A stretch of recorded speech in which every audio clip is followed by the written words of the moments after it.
Welcome to the next episode of Java Programming and Building Interactive Worlds in Minecraft. In this part, you will prepare a development environment in which you will program the interactive world in Minecraft.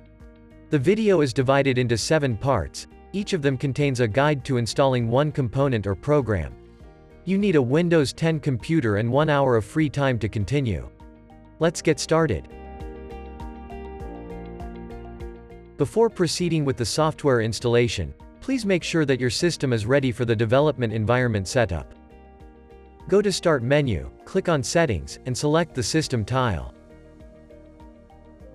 Go to About section, using the menu on the left. Make sure Windows 10 is listed under Windows Specs in the Edition field. After that, select Device Manager from the menu on the right. Make sure the device list looks similar. If there are question marks on it, your system may be unstable, but that doesn't mean you can't continue. Go back to the main settings window and click on the Update and Security tile. Make sure the You're up-to-date message is displayed at the top. If not, please run Windows Update before proceeding to the next part. In this part, you will install Windows Terminal. Go to the Start menu, type Store and select Microsoft Store from the search results. In the window that appears, go to the search, type Windows Terminal and press Enter. Select the first result from the list. Click on the Install button, and if the login window appears, just close it.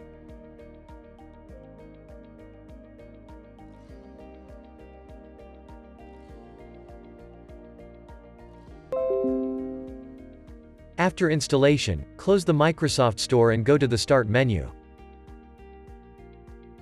Use the keyboard to type Terminal and then select Pin to Taskbar.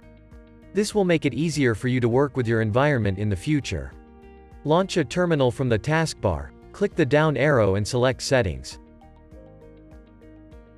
Make sure Windows PowerShell is selected in the default profile field. Additionally, select the last option in the New Instance Behavior field. It will cause new terminal instances to open in successive tabs of the same window.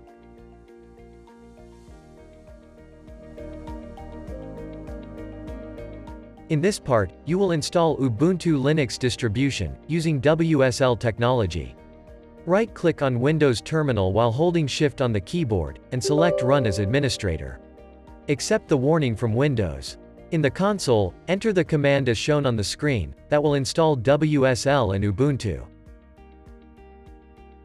Installation may take up to 10 minutes. When the process is over, type Exit in the console, and restart your computer. This step is necessary to continue. After restarting, the installation will continue automatically. The installation process typically takes around 5 minutes, depending on your computer performance.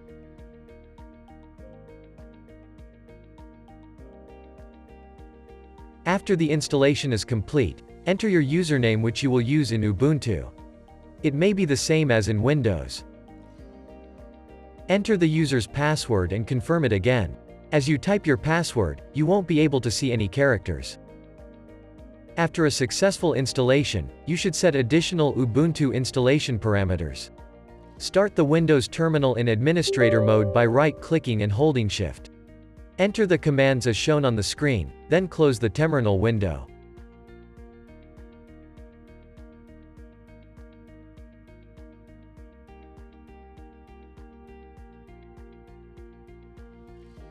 That's all. In this part you will install Docker. This is a tool that allows you to run ready-made containers with software. Launch a browser and go to docker.com. Go to the Get Started section and download Docker Desktop by selecting the Windows version from the list.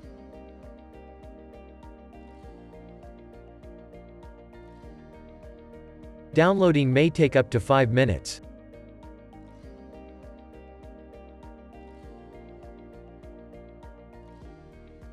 Go to the directory with the downloaded files and run the installer.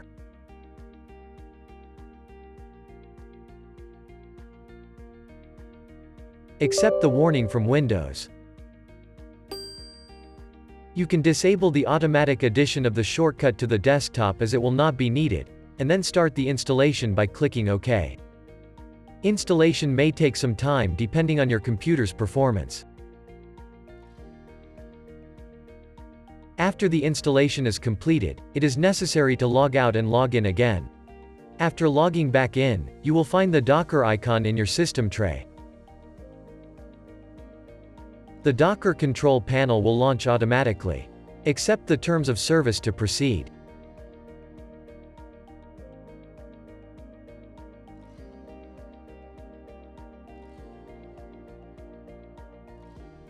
Click on the gear icon to go to Settings. Make sure the Open Docker Dashboard at Startup option is not active, then go to the Resources tab. In the WSL Integration section, select Ubuntu. With this operation, you can control Docker from previously installed Ubuntu. Save your changes and close the Docker control panel. Launch Terminal and then use the plus to open a new console on Ubuntu. Enter the command, docker info, to check if the integration with Ubuntu is working properly. The output of the command should be similar to the one on the screen. Run the test container by typing, docker run hello world, to check if Docker is working properly. Again, the command output should be the same as on the screen. Docker is ready.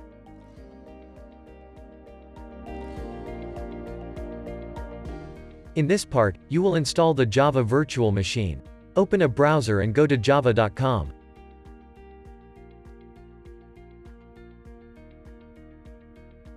Click on the Java Download button and start Java download.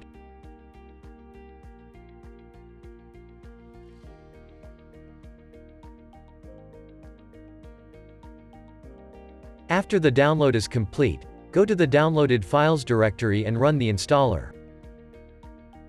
Accept the warning from Windows. Click the Install button to start the installation.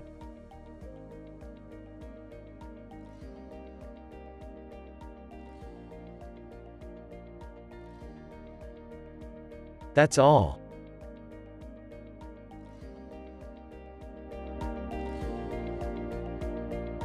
In this part, you'll install Minecraft.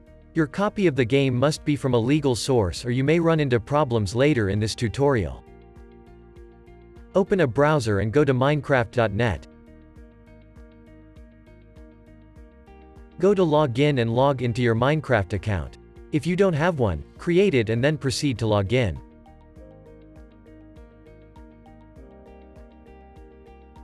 After logging in, go back to the home page and click Get Minecraft. Choose the platform you will work on. In your case, it will be a PC.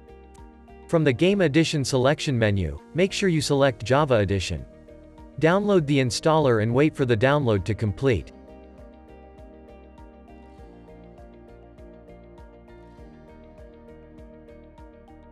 Go to the downloaded files directory and run the installer.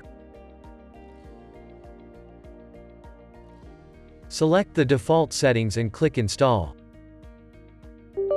Accept the warning from Windows. After the installation is complete, run the Minecraft launcher.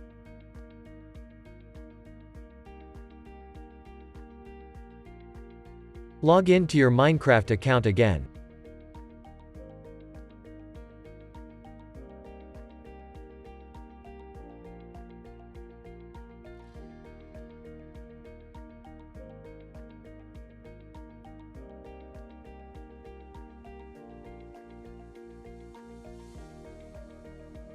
Make sure your version of the game is equal to or greater than 1.17.1, then click the play button. Before starting the game for the first time, Minecraft Launcher will download the required files, which may take a few minutes.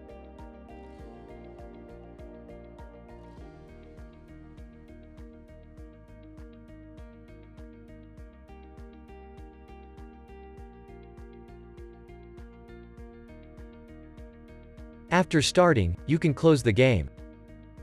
That's all.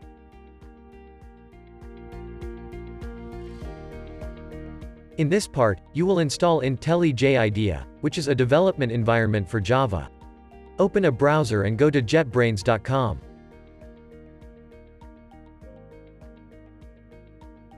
Select the Developer Tools tab and then IntelliJ IDEA. Click on Download.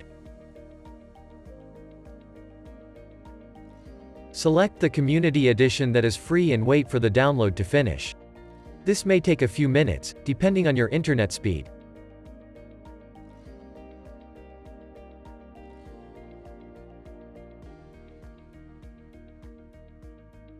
Go to the directory with your downloaded files and run the installer.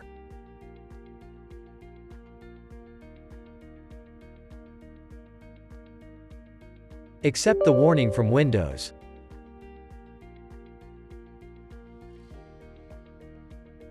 Change the installer setting as shown on the screen. This will create a shortcut on the desktop after installation. Go to the next step and start the installation.